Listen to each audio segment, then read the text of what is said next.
100 మంది పేదవాళ్ల కడుపు కొట్టే ఉన్నవాడి తల కొట్టు, ఆ కొట్టింది 10 మందికి పంచిపెట్టు.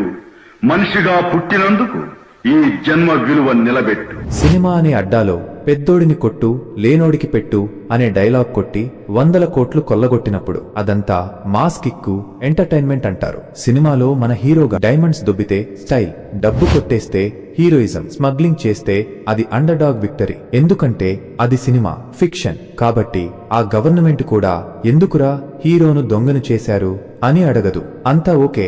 ఇప్పుడు షాట్ రివర్స్ అయ్యింది. కానీ అదే తెరపై చూపించిన స్టైల్ ను, అదే మాస్ కిక్ ను చూసి రవి అనే సామాన్యుడు దాన్ని నిజ జీవితంలో చేసి చూపించేసరికి మీరంతా కలిసి తప్పు, నేరం, క్రిమినల్ అని అరుస్తున్నారు. మీరు తెరపై చూపించి కోట్లు సంపాదించినప్పుడు అది క్రియేటివ్ ఫ్రీడమ్. అదే పిచ్చిని చూసి ఎవడైనా నిజ జీవితంలో దిగితే అప్పుడు సామాజిక నేరం అంటారా? మళ్లీ చెబుతున్నా, రవి చేసింది తప్పు కావచ్చు, కానీ సినిమాల్లో చూసి ఇదే కదా నేర్చుకున్నాం.